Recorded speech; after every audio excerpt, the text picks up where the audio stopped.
Is this the best World War II replica copy of the 1911 A1 that there's out there?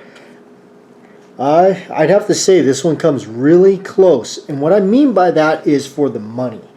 Of course, you know, companies like Colt and whatnot are out there that have made a replica World War II model, which they're very scarce, but when you find them, they kind of want an arm and a leg for them.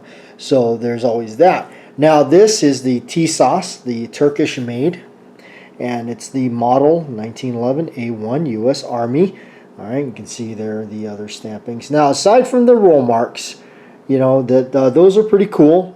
They could have done a step further. I mean, some companies have done ones where they're real identical to the World War II ones, where there's a big 2 lines of text going across it and everything. So, but they didn't. They just kind of made it plain Jane. They're on this side, you know, of course, it's got the SDS Knoxville, Tennessee. That's the importer, I believe. The other question they ask is it a Series 70 or 80 firing system? It is a 70, so it does not have the firing pin block. Okay, so some of the things that they got right that I think is absolutely phenomenal. Now I went ahead and stuck my own type of Colt phenolic resin grips on mine, the old vintage 60s, 50s style. But anyway, you can change out the grips. They did come with the original style, all checkered brown plastic grips that would have been period correct. The ejection wall is left kind of the way it was. I think maybe this is, I'm not sure to compare it to an original. I don't have an original out here on the table right now, but it is not appears not to be too lowered. Is more traditional, and it doesn't have the extra relief cut here like some of the modern Colts have. Okay. The other thing too is the nice wide spur hammer that they went to. Okay. Of course, the arched mainspring housing with lanyard loop, and then the sights. The sights are spot on. Those are the A1 style sights. And what I thought was a great touch is the barrel hood is actually colored.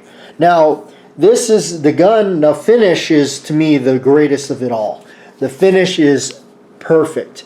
Now, the only thing that would have made the finish even more perfect would be is if it was Parkerized. The gun is not Parkerized. It is a Cerakoting of some sort of painted.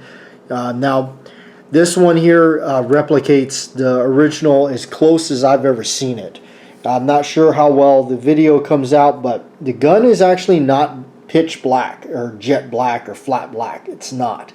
The gun has a real dark gray with a greenish tint to it, and Tisas got that correct. At least this one here that I have for the example for the video is that correct color. I have thought I'd never see it. I thought I'd never see one where they actually reproduce that color down to the T. This is about as close as it can get. I tell you, you could hold them side by side and almost not tell the difference. You can even see I don't know, it almost seems like, I guess the way the light catches this thing, I've seen it sometimes where it's like, man, it almost looks like it's got different shades of that green going all through it, and that kind of dark grayish kind of olive color, I guess you could say. But really neat. Again, I didn't really think I'd ever see a company that could do it. Yeah, I wish it was actually Parkerizing, but I'll settle for this this paint job that they did on it, this Cerakoting, if you would. So, but do I think you know, for the money, this is a great copy, and if it's a nostalgia piece for you or whatnot, and it was for me, it is, you know, just all pure nostalgia. I like it, and I think it's a great gun for the money. I wish I would have caught these early when they first started coming around, because I think they're right around the $300 marker. I paid $400 for mine, flat out the door and everything, so I still think I got a pretty decent deal on them. I think for the money, to me, like I wouldn't sell this for $400. I just wouldn't. To me, this is worth more than $400 in cash in hand that I'm probably just going to spend on something else anyway, something silly. But I think this is a very well worth 1911 having in the collection. I'm a 1911 fanatic, as you guys know, so.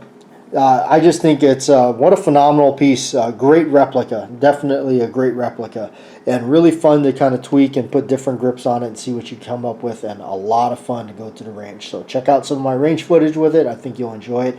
Like, share, and subscribe. Thanks for being here. I'm Bat Jack JW.